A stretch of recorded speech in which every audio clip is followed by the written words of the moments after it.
अस्सलाम वालेकुम। आज की इस वीडियो में एक इंपॉर्टेंट टर्मिनोलॉजी के ऊपर बात करने जा रहा हूँ, एक कंसेप्ट और एक टर्म के ऊपर बात करने जा रहा हूँ जिसे फ्रीडम ऑफ एक्सप्रेशन कहा जाता है।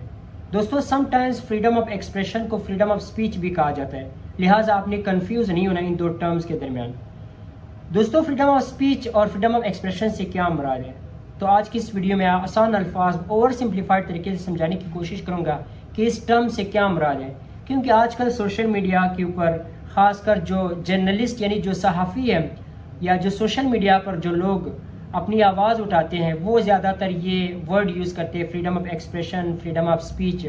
खासकर एक्टिविस्ट जो लीडर्स होते हैं या जो एक्टिविस्ट होते हैं किसी भी माशरे के अंदर, स्टेट के अंदर, कंट्री के अंदर, वो ज़्यादातर फ्रीडम ऑफ एक्सप्रेशन का वर्ड यूज़ करते हैं, फ्रीडम ऑफ स्पीच का वर्ड यूज़ करते हैं।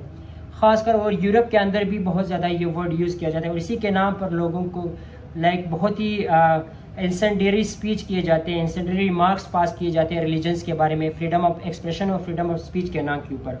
तो आज आप बात करते हैं कि फ्रीडम ऑफ एक्सप्रेशन है क्या। दोस्तों, फ्रीडम ऑफ एक्सप्रेशन समझने से पहले आप ये देख लें कि दुनिया के अंदर जितनी आबादी रहती है या दुनिया के अंदर जितने लोग रहते हैं, इनको कहीं ना किसी तरीके से उन्हें राइट्स दिए जाते हैं। मिसाल के तौर पर नेशन स्टेट्स के अंदर, दुनिया के अंदर नेशन स्टेट्स पाई जाती हैं यानी कंट्रीज पाई जाती हैं। दोस्तों, हर कंट्री के अंदर लोग रहते हैं जिसे पॉपुलेशन कहा जाता है, जिसे सिटीजन्स ऑफ द स्टेट भी कहा जाता है। तो ये जो सिटीजन्स ऑफ द स्टेट होते हैं इनको नेशनली और इंटरनेशनली कुछ राइट्स दिए जाते हैं, दिए गए और डिफाइन किए होते हैं। मिसाल के तौर पर कुछ नेशनल डॉक्यूमेंट्स में होते हैं, कुछ इंटरनेशनल डॉक्यूमेंट्स में होते हैं। तो दोस्तों, इस बेस में पढ़ने से पहले आपको थोड़ा बहुत बताऊंगा कि फ्रीडम ऑफ एक्सप्रेशन है क्या। फ्रीडम ऑफ एक्सप्रेशन ये है कि जो इंडिविजुअल्स होते हैं, जिस तरह अभी मैंने बात की, जो आबादी होती है, जो आवाम होती है, जो इंडिविजुअल्स होते हैं, हर इंडिविजुअल, हर शख्स, हर एक इंसान की एक सोच होती है, वो एक ओपिनियन रखता है, वो एक राय रखता है किसी भी चीज़ के बारे में, वो किसी चीज़ के बारे में कोई अकीदा रखता है। तो इसी के साथ साथ कुछ आइडियाज़ उनके माइंड में होते हैं। तो दोस्तों, इन आइडियाज़ को एक्सप्रेस करना, सोच को एक्सप्रेस करना, राय देना किसी चीज़ के बारे में, किसी चीज़ पर अकीदा रखना, यह आपका राइट है, ये आपका हक है।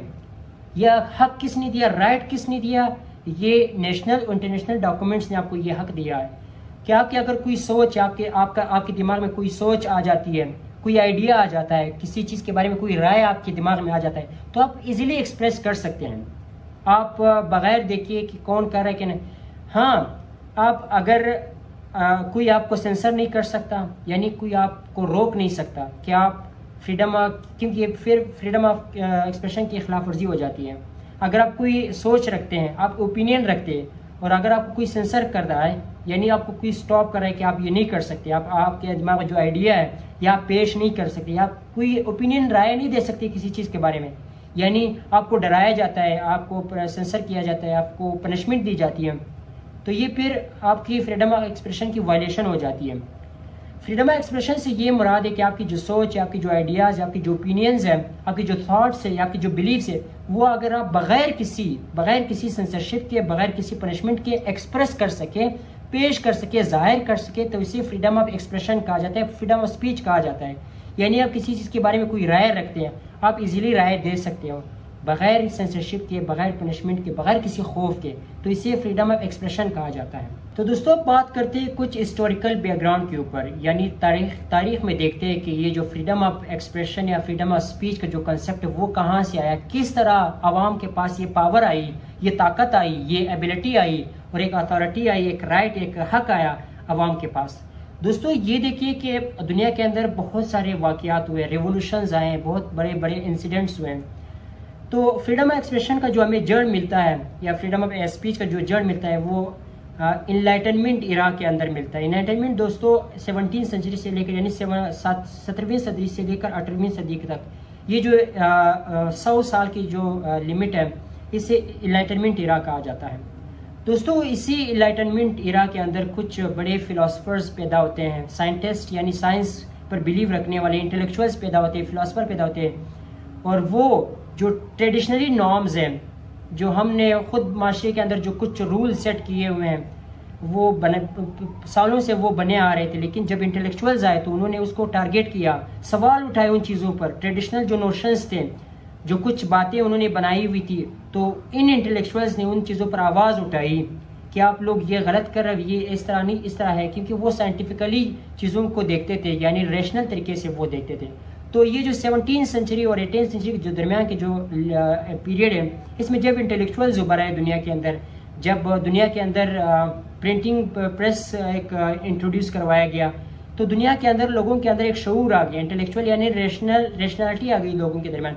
तो वो क्या करने लगे, वो सवालात करने लग गए, वो एक ओपिनियन रखने लग गए, एक थिंकिंग रखने लग गए, और एक अपना एक राय और अपने आइडियाज़ शेयर करने लग गए। तो वो वहाँ से फ्रीडम ऑफ स्पीच या फ्रीडम ऑफ एक्सप्रेशन का एक फैक्टर मिलता है। और इसी के साथ साथ दोस्तों जो मेजर फैक्टर मिलता है, यानी इसके जो ज़्यादातर जो हमें मिलता है, वो अमेरिका के अंदर मिलता है। दोस्तों आप जानते हैं कि अमेरिका की आज़ादी से पहले वहाँ पर ब्रिटिश यानी बरतानिया की 13 कॉलोनीज़ बनी हुई थी। यानी ये अभी जो करंट अमेरिका है, जिसे यूनाइटेड स्टेट ऑफ अमेरिका कहा जाता है, ये 17वीं सेंचुरी में यानी इसी दौरान में 17वीं सेंचुरी में यहाँ की जो आबादी थी वो कॉलोनीज़ बनाई थी ब्रिटेन ने, यानी बरतानिया ने वहाँ पर कॉलोनीज़ बनाई थी।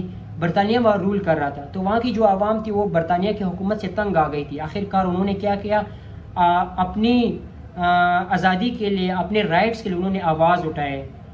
किस लिए आवाज़ उठाए, क्योंकि उनको फ्रीडम चाहिए होती थी और लिबर्टी चाहिए थी उन्होंने आवाज़ उठाई। तो वहाँ से फ्रीडम ऑफ एक्सप्रेशन का हमें एक कंसेप्ट मिलता है। तो दोस्तों ये जो फ्रीडम ऑफ एक्सप्रेशन है या जो फ्रीडम ऑफ स्पीच है, इन्हें लीगल प्रोटेक्शन भी हासिल है नेशनल लेवल पर और इंटरनेशनल लेवल पर, जिस तरह मैंने स्टार्ट में बात की।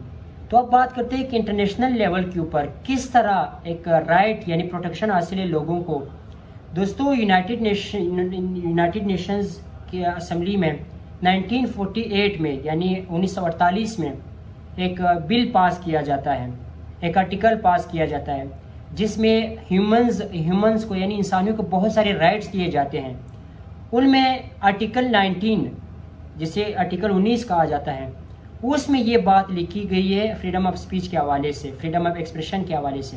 तो दोस्तों वो मैं लाइंस पढ़ता हूँ कि वो आर्टिकल 19 क्या कहता है फ्रीडम ऑफ एक्सप्रेशन और फ्रीडम ऑफ स्पीच के बारे में। आर्टिकल 19 ये कहता है, universal declaration of human rights का, everyone has the right to freedom of opinion and expression. This right includes freedom to hold opinions without interference and to seek, receive and impart information and ideas through any media and regardless of frontiers। तो दोस्तों ये था article 19 जो कि universal declaration of human rights का जो एक article है, यानी यूनाइटेड नेशन की असेंबली है उसने ये आर्टिकल पास किया था। तो ये राइट आपको वहाँ से हासिल है। दोस्तों कोई भी इस राइट का वायलेशन नहीं कर सकता। अगर कोई कर रहा है तो आप इसका हवाला दे सकते हैं कि मुझे ये right universal declaration of human rights ये हक देता है। इसी के साथ साथ दोस्तों आप बात करते हैं कि जो फ्रीडम एक्सप्रेशन है, जो फ्रीडम ऑफ स्पीच है, ये मीडिया को भी हासिल है। मीडिया को ये राइट हासिल है कि वो शफाफ चीज़ें दिखाए, जो रियलिटी है वो आप चीज़ें आप आवाम को दिखाए, क्योंकि मीडिया को ये राइट दिया गया है, ये हक दिया गया है फ्रीडम ऑफ एक्सप्रेशन के ज़रिए कि वो रियलिटी दिखाए, सच और हक दिखाए आवाम को।